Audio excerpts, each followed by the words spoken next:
so that you have a much, much, much higher chance of seeing a Yamato somewhere than you would otherwise. 6 cards that essentially are Yamato, the 3 Yamatos themselves, and the 10 keys to get them, and 3 more cards that let you increase the number of cards that you're seeing from the top of your deck on the first turn from 5 to 8. Yeah. And that's basically the best you can do. We've had the roll, and our duelists are drawing their opening hands. And they're showing it to staff there. I'd like to take this opportunity to really thank our 2 staff members that you've seen there all weekend. They are tireless and accurate. Typing in the hands and sorting out the life points. Pot of Duality is up first for Kim Chan-ho. I was looking in Motoi's hand there. Just loading up the rest of them. Interesting choice of Redox in Motoi's deck. Many, if not all, of the Dolces are dark, or not dark, earth. I think they've got a light 1 or 2 in there. Now down goes the Yamato. Yamato and a face down card for Kim Chan-ho. Face down card. Excellent start, just what he wants to see. Jungi Crane is the choice. That'll let him discard it during or send it to the graveyard during damage calculation to double up. 3,600 attack. But he can't just add a card to his hand. There's a bit of a trade-off. Bujin Yamato can, in the end phase, add 1 Bujin card to your hand, or 1 Bujin monster to your hand, as long as you send 1 card from your hand to the graveyard afterwards. Now, Motoi's playing one of my favorite cards, which is this. Construction Train Signal Red. You know, that was something that people talked about a lot when Dragons of Legend first came out, and it didn't really materialize in a lot of places. I'm not certain that everybody quite knew what it did. There was a lot of talk that Construction Train Signal Red was going to block every single attack. No, it's just the 1 attack. And it's just the 1 attack, but that actually doesn't really matter too much that it's just the 1 attack, because it's forcing your opponent to commit 2 attackers to get rid of 1 monster. Definitely. And that's almost as good as blocking both attacks at the same time. And if your opponent can't stop it, you've got a level 3 for a rank 3. Yep. It's especially useful in scenarios where you have 1 really large monster and your opponent has 2 attackers, but only 1 of them can take down your big monster. Yeah. Kujinki Turtle is the card sent from Kim Chan-ho's hand to the graveyard. That's for targeting protection, and that's really where he's going to be very happy that there is no Dark Hole in his opponent's deck. Yeah, it looks like that's set face down. Yeah, there it is. It's Mystical Space Typhoon. Mystical Space Typhoon, very useful. We saw Madolche Ticket cause a lot of mayhem yesterday, and it's not going to do the same here as long as Mystical Space Typhoon's around. Madolche Magellin is the first play for Motoi Arai, who adds Madolche Angeli to his hand quickly. He discards it along with Redox to activate the effect. And special summon back the Angeli.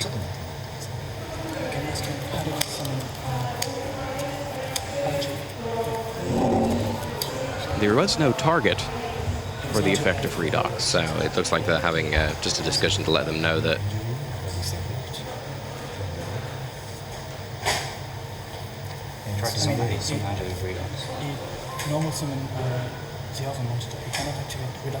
He was replaying the situation. Madolche Magellin was summoned. Madolche Angeli was added to hand.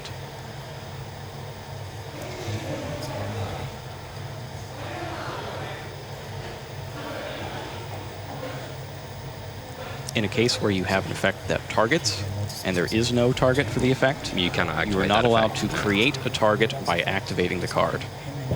This is actually something that comes up a lot with Madolche, especially with the Madolche Queen. Because Madolche Queen needs to target Madolche cards in the graveyard.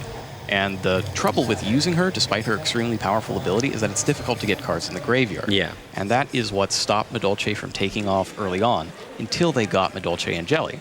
Because she tributes herself instead of being destroyed and doesn't get shuffled back into the deck, that leaves cards in the graveyard for Madolche Hootcake to banish. That previously, that role was only filled with cards like Max C or Effect Failure that you could discard almost at will. Not entirely at will, but almost. Now, he does have a Max C in hand. Yes, he does. At the moment. So. And it is possible that he could use it, even though his opponent isn't going to special summon, and then activate the Redox. Yeah. Even though you're not allowed to create a target by activating the card itself, if you have one and another target arrives as a result of paying the cost, then you can do it. And that's exactly what we're seeing here. Yeah. Medolce and Jelly is tributed. Special summon a Medolce from the deck. The general choice is Messenger Gelato. If it's not Hoot Cake. No, that's correct. Hoot Cake gets Messenger Gelato. Yeah. I'm one step ahead, and you can't do that. You have to stay in the moment if you're trying to close out the World Championship. Yes. Can't dwell on past mistakes or on the future. Hoot Cake summons the Messenger Gelato. Messenger Gelato is going to get... That's Medolce Ticket. That is the general first choice.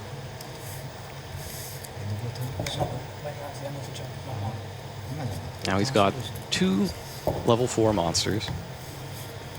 He hasn't got any Medolce cards in the graveyard, though. Rank 4 Xyz summon for Medolce Queen. Now, Medolce Queen Tiramisu, she is bigger than Yamato, but Motoi Arai knows that his opponent has got that crane in hand, so attacking is not an option here. What could be an option is attacking with Hoot Cake, but Hoot Cake was summoned by Angeli, so it can't be destroyed that way. And even if it was, it'd go back to the deck. Now, going back to the deck could get him another Medolce in hand. Unless, of course, Kim activates the Mystical Space Typhoon. That's true. I believe Motoi is now realizing that he can't actually clear out the Yamato this turn. He sets 2 cards face down. And Mystical Space Typhoon is blindly used against the trap card. Blindly kills a compulsory evacuation device. That's interesting. Yep. It's a good hit for him. Compulsory evacuation device could have been negated by the turtle.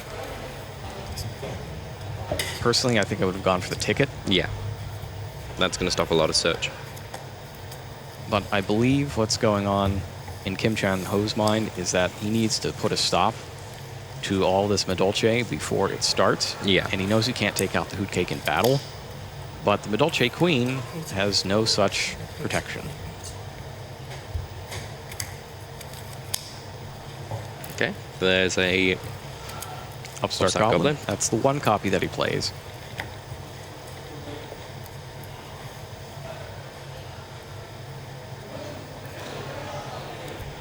Even though the Hoot Cake can't be destroyed, he can still do battle damage through it. So if we were to see Bujinte Susanoo, it could attack the Queen and attack Hoot Cake. Yeah. And get in a lot of damage. Problem being, then you're landing monsters in the graveyard to use for Hoot Cake's effect. And depending on what else he has in his hand to possibly stop that. Okay. Fire Formation Tenki. Just a reminder of what there is in the hand. So he already has a bear in hand, so he's going for Hirame. Hirame, you can special summon by banishing a Bujin from your graveyard. 2000 attack. It has an effect that dwindles the hands when it's destroyed. Both players have to send discard a card. But if you're a Bujin player, you've got a lot of effects that activate in the graveyard anyway, so that's fine. So Bear here, and this is probably why he was going after the face-down cards. When you have Bear, you can both destroy the Medolce Queen, as he's doing now with Bear's effect, but you can also inflict damage with Bear by attacking the Hoot Cake, and that'll get you your next fire formation from the deck. Yamato attacks. That's the Train This Signal effect Red. is blocked by Train Signal Red, and the attack is drawn to Train Signal Red, which is then not destroyed. Only 1 attack is actually drawn to the signal, though. So just like we were discussing earlier, the Bear is able to get in against the original target for 100 damage and a fire formation search from the deck. That puts Kim Chan-ho in a great position, as he's going to have another search next turn for a Beast Warrior. All the regular Bujins, Hirume, Mikazuchi, Harasuda, and Yamato, they are all Beast Warriors, so you can fetch them with Fire Formation Tenki. In addition, Brotherhood of the Fire Fist Bear, very popular, part of the all Beast Warrior Fire Fist theme. So these 2 decks actually work together pretty nicely. Card set face down is the Fire Formation Tenki. Can't use it this turn because you can only use the effect of 1 Tenki per turn. And in the end phase, Bujingi Hare is added to the hand, and it's probably going straight to the graveyard. Yeah. Yes, it is. Now, on the Motoi side of the field, the face-down card is Motoi Palooza. So, you all know that. Unfortunately, Motoi does not have any cards in hand. You really needed that ticket to go off. He did.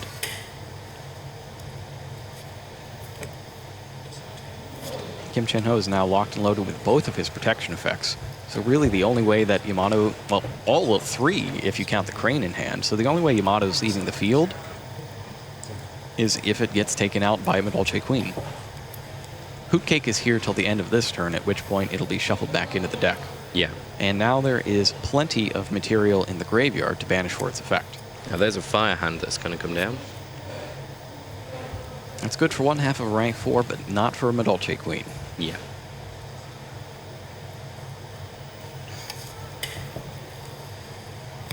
With only 1,600 attack points, and both Hare and Turtle in the graveyard, crashing Fire Hand into Bear isn't an option here. You would need to do it the other way around and crash Fire Hand into Yamato, and then you would be destroying the Bear in that case, because there's no way that Kim Chen-ho is going to allow his Yamato to be taken down.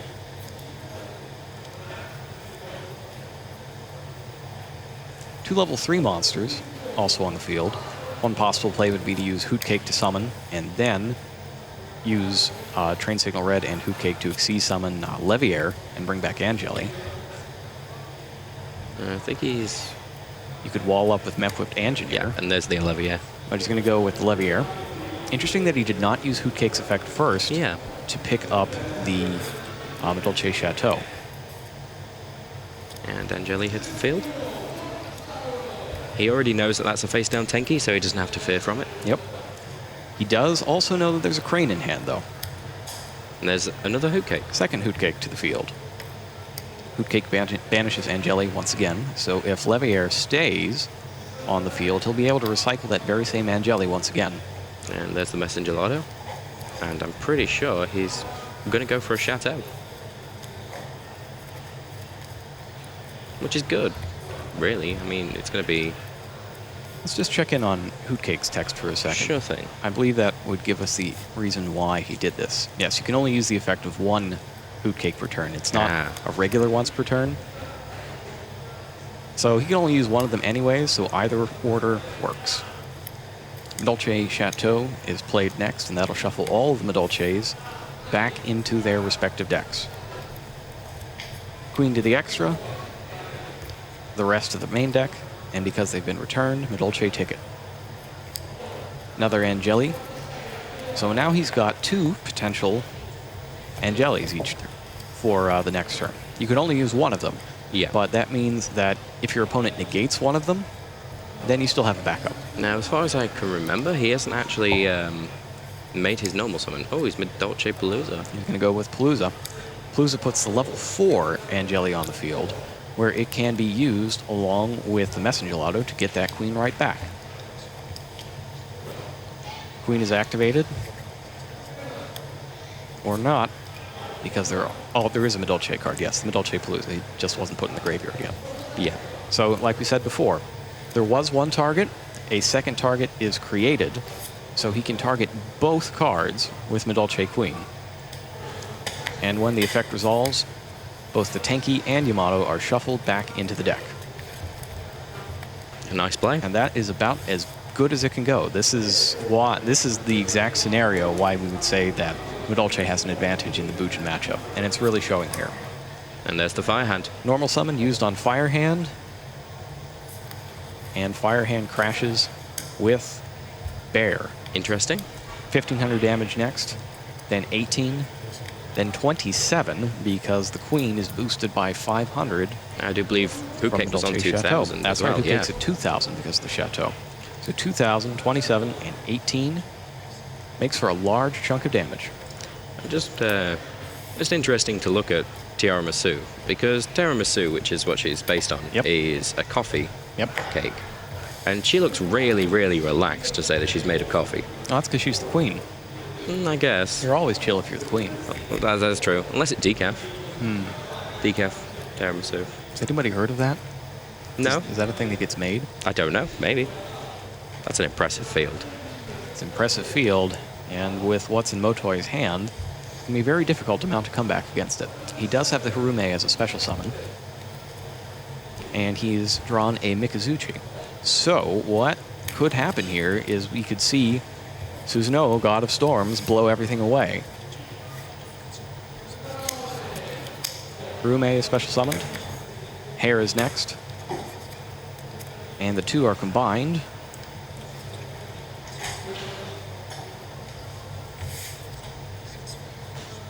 Now, Susanoo can't defeat the Dolce Queen in her current state on her own, but the Crane would double him to 4,800 for that particular battle. Yeah, although it looks like he's going for Excite on Knight. Excite on Knight to clear everything out. That does make sense.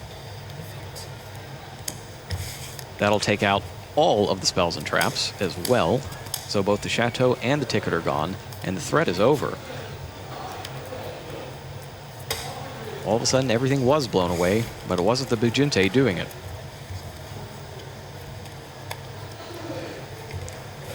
You know, you don't really think about Excite on Knight a lot in Bujins. Bujins are generally associated with just having tons of cards everywhere, in their hand and on the field, and not really being in a position to use that effect, since you have to have fewer total combined between your hand and field than your opponent. But in this particular matchup, turns out Evil Swarm Excite on Knight is a godsend. Yes. Motoi Arai has picked up a Forbidden Chalice just one turn late to stop that Excite on Knight.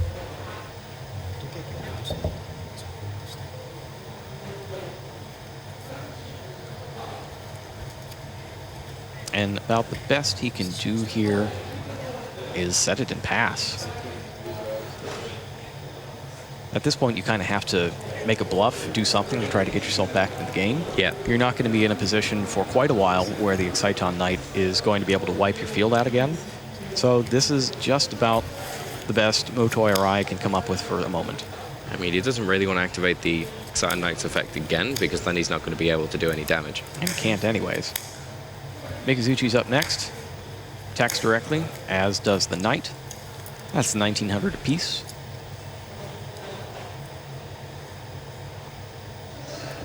One thing Arai has going for him is time. He has plenty of life points, especially because of that upstart goblin. So he can take maybe one more turn of this before he has to make a play.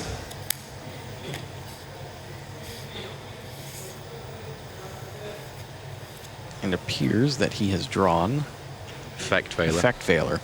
Also too late to stop that Exciton wipe. And that really has a mental effect on you, especially in the playoff rounds. You don't want to go out on losing to effect that you draw the outs to back-to-back on consecutive turns. Yeah. And if he's going to keep going in this tournament after this round, then he needs to be able to forget that fast and get ready for the next duel. Now, there is only one monster needs to be summoned, and then that's it. Oh, but he's just attacking.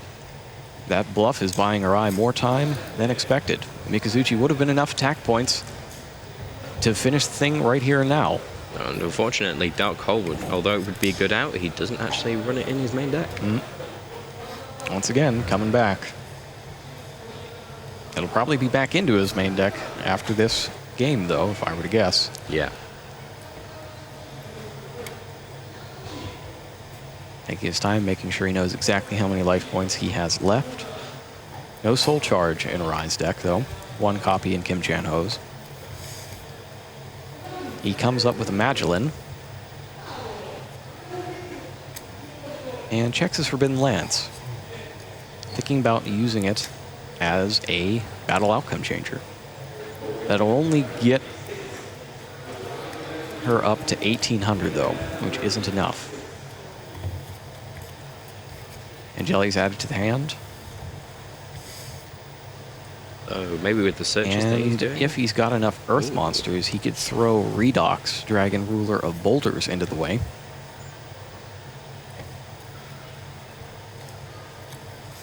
He does not, though. That's the tricky part about playing Redox in this deck. All of your monsters go back to the deck. Yeah. And with the Crane, Mikazuchi goes up to 3,800. And that'll do 2,000 at best. And there goes the Crane. Best for Arai, that is. Even if he plays his Forbidden Chalice, That'll do it.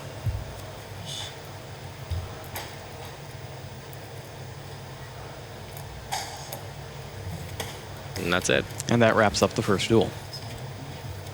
Arai got everything he needed to going, but a key use of Evil Swarm Exciton Knight, and believe it or not, a lot of people talk about, well, I don't need Evil Swarm Exciton Knight because I'm playing Bujin and I'm always going to have more cards than the opponent, but that's honestly not the case. Not always. When you duel, things happen. Like, things you don't plan for happen, and that's why you need cards that are good in a variety of situations. And the X deck is the perfect place to put cards like that. Yeah. So you don't run the risk of drawing them in the wrong situation. Well, like you said yesterday, the extra deck is a separate deck that is completely and totally guaranteed that you can get those cards. Yep. So you will always have the outs definitely in there. It's just a matter of, can you assemble the materials to make them? Yeah. For side decking, Kim Chan-ho has Max C in his side deck. He's probably going to want that just in case first turn combos from Arai come out. He's got another copy of Mystical Space Typhoon to join the 2 in his main deck. Did very well for him. Yeah. The blind MST on the 1 card that could have stopped something was pretty useful there. Kaiju the Ghost Destroyer, banishing an Angeli, if at all possible, and more importantly, stopping them from being banished by Hoot Cake. Also very useful. Vanity's Emptiness. Another copy of that to join the 1 in his main deck. That could also come into play here. Kaiser Coliseum. Kaiser Coliseum. Going to stop all of the special summons. See, that's interesting that he's not main decking it. Many Bujin players main deck it and then side it out for games 2 and 3, because the assumption of most duelists when they sit down across from Bujin is that they do have Kaiser Coliseum in the first game. I always assume. And then they bring in Mystical Space Typhoons if they're not already playing them. So by taking it out, you force your opponent into more blind Space Typhoons on a face-down card. Yeah. This time around, he's going the opposite direction, so it'll be interesting to see how that plays out. Now, Motoi's side deck choices are pretty obvious at this point. Yep. Dark Hole. Soul Drain? No, Soul Drain. Soul Drain would help. Dark Hole, Soul Drain for the graveyard effects. Yeah. DD Crow. Even Twister could come in handy if he's going to take out the Fire Formation Tanky, or if he suspects that Kaiser Coliseum is going to be a thing. Yeah. He's also got a Debunk for effects from hand, like the Bujingi Crane last time around. And he's also got an Effect Failure, which, well, he drew one of his 2 Effect Failures in the first game, but it was too late to stop what it needed to stop. Unfortunately, yeah. Looks like our duelists have finished side decking. So, something I like about Arai's deck is that he plays the second copy of Medolce Ticket. A lot of people take for granted that maybe there aren't going to be enough Mystical Space Typhoons to go around, and they're going to get away with just having 1 ticket, because it's not a card that's useful on its own, but in combination with other cards, it's absolutely amazing. See, I'd say he's playing it safe, but that spot is being taken up by the spot that Dark Hole would have been in. Yeah, that is the only issue. Like, would you have played Dark Hole instead of the second ticket?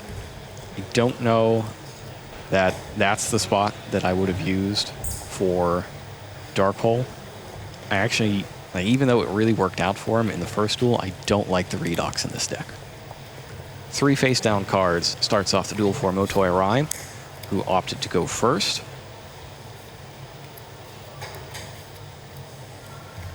No combos there. Pot of Duality reveals Tenki, Bujingi Hair, and another Pot of Duality.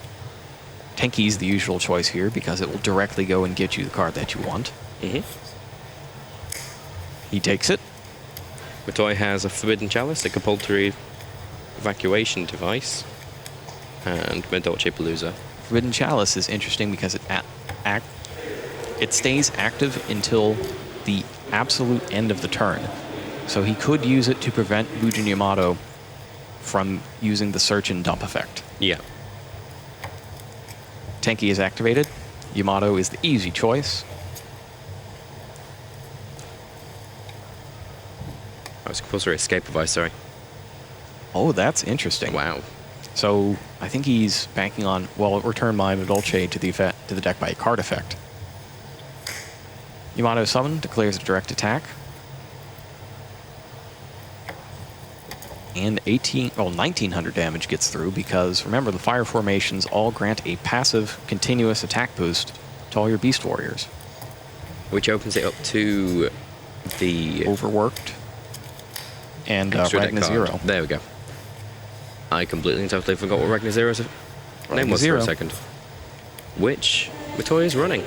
2 face-down cards for Kim Chan-ho, but the Yamato's effect is negated by Forbidden Chalice. Now he has a set of pot of duality there as a bluff. That's a great draw on Arai's side, though. It looks like he just picked up Ice Hand. He did. And with no protection available for Yamato, he can begin to pick away at Kim Chan-ho's field, all with just 1 card.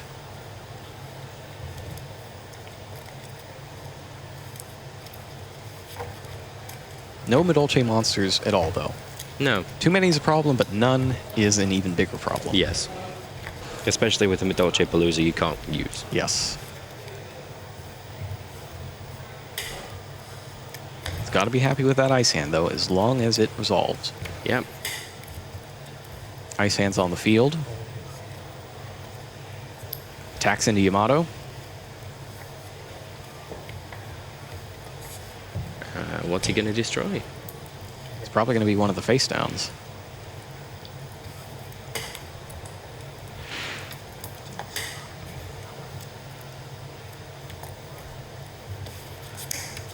The effect resolved successfully, but he hit the bluff Pawn of Duality, leaving Kim Chan-ho's other card live. Which is a Mystical Space Typhoon. It's very fortuitous that he didn't target the Mystical Space Typhoon, because it could not have been activated in the damage step, and he would have lost his ability to destroy one of Arai's cards. Firehand's up next, and it has a go at Yamato. Also unsuccessful in battle, but more successful with its effect, destroying Yamato and special summoning an Ice Hand from the deck. Oh, and there goes the Mikazuchi. That's an interesting choice, playing the Mikazuchi here, because putting another monster on the field means that Arai can keep up his chain of hands and get them all out of his deck and into the graveyard. He only plays 2 of each. He is taking a lot of damage. I think he's thinking about the Honest there. Actually, I think the question here is, can you activate Mikazuchi at all? Because Yamato was destroyed, then a hand is special summoned. Let's go ahead and bring up Mikazuchi's text. Sure thing. Mikazuchi says, when a Beast Warrior type Bujin monster you control is destroyed by battle or card effect and sent to the graveyard. And the problem with those when you can effects is if that trigger is not the last thing to happen, you're not going to be able to use the effect. Yeah. The hands are sequential. They destroy, then they special summon. So Fire Hand destroys Yamato, then it special summons Ice Hand, and as a result, Mikazuchi can't be activated, which is actually going to save Kim Chan-ho from having a situation where the hands continue to pick apart his entire field, because if that thing were to resolve, then he wouldn't have anything. He wouldn't have a Mystical Space Typhoon, or, well, the MST would probably be activated, and then he wouldn't have a Tenki. And he also wouldn't have a Mikazuchi. Although I feel that he's trying to do as much damage as he possibly can just by cycling those hands. That's also possible. Yeah, just have an Honest I see Honest in hand. And we've seen a lot of times with Bujins, sometimes just that massive attack boost over, well, it's a permanent attack boost until the end of the turn. And we've seen a lot of situations where a gigantic field of monsters is taken down by one Susanoo that's been boosted up by Honest to 4,800 or 5,000 or some insane number because its first attack was against a really huge monster.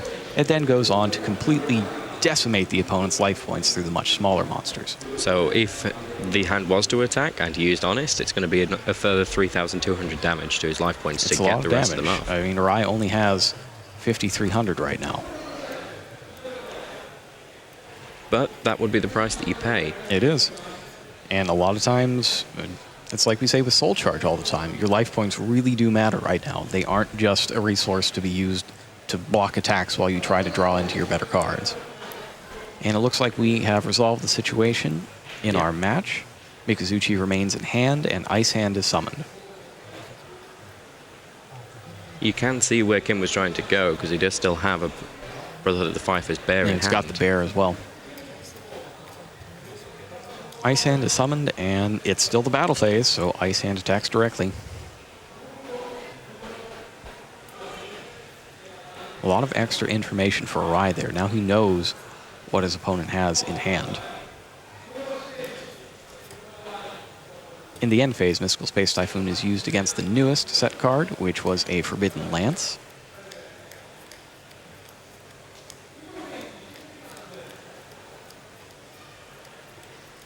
And we'll see what Kim Chan-ho can come up with here.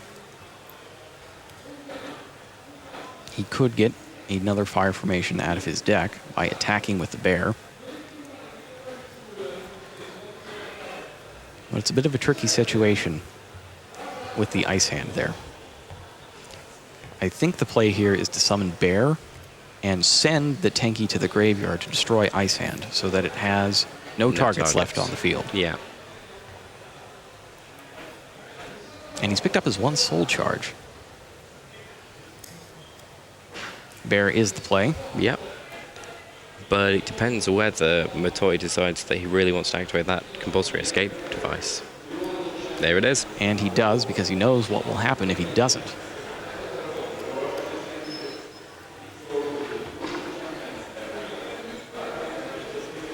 Compulsory escape device returns a monster on each side of the field to the deck. Yeah. It's just another source of non-destruction based removal that's really great against Bujins. Soul Charge pays to bring back Yamato. Of course, although it can't attack, it's going to get its effect. Yep, nothing left to negate it with.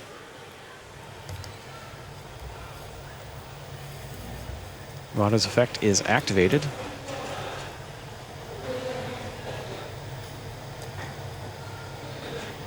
And he picks up Turtle, which will be going straight to the graveyard.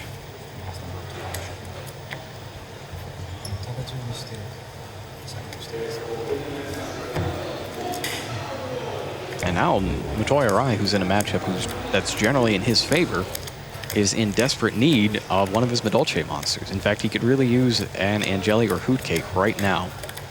He's got plenty of material in the graveyard to banish for the Hoot Cake. Because he also has his Chateau. He does have the Chateau as well. Unfortunately, he doesn't know Kim has an Honest in hand. He does need to be careful with those life points. Luckily for him, there's no way to stack up the Crane and the Honest, as one happens before damage calculation and one happens during damage calculation and resets all of the other attack buffs. Yeah. Motoi draws, and he's come up with another spell. It's another Forbidden Lance. His deck is just not cooperating right now. No.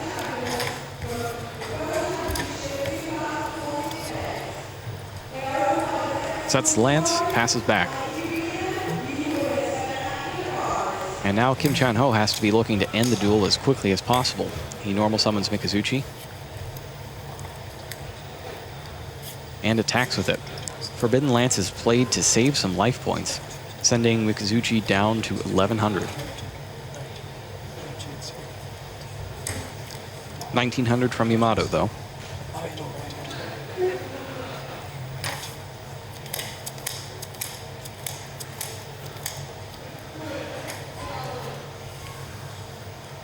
Kim Chan-ho really looking to play those 2 pumps in his hand, both the Crane and the Honest, but he can't do it unless he's in battle with a monster. Now with Yamato and Mikazuchi on the field, he's going to be able to both search out and send the Hare to the graveyard, but then also because he sent a Bujin from his hand to the graveyard during the end phase, Mikazuchi's effect will activate as well. Yeah. And he can search one of his Bujin Carnations from the deck. Bujin Carnation, an amazing comeback card. You get a banished Bujin and a Bujin in your graveyard and summon both. There's you can a restriction go from on what they can exceed summon, but you can go from 0 to all sorts of stuff in an instant. Instant advantage. Although, it looks like he's now got his Hare and his Turtle. Yep, he has both. So he's pretty much got his invincible monster for at least a turn. And no matter what Motoi Arai does at this point, Kim Chan-ho can immediately banish that Hare to protect one of his monsters, and Bujin Carnation will be instantly live no matter what Arai does.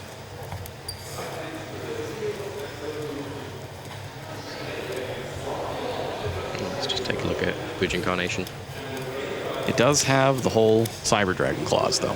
Yes. Finally, we see a monster from the Medolce side of the field. And it's Mewfuel.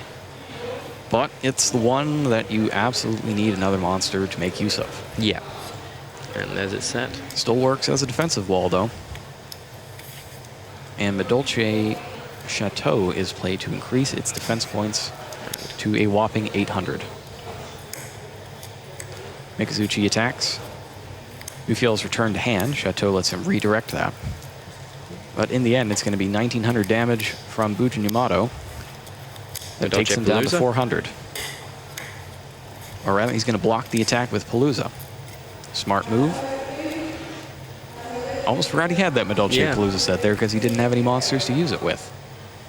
Smart play from Motoi Arai there, though. Keeps him in the duel. Thanks to Medolce Chateau. Go, cowboy. Oh, that's right. He's under the 800, and that'll do it. Don't want to get under 800 when your opponent has 2 level 4s. Yeah. And that's just what's happened here.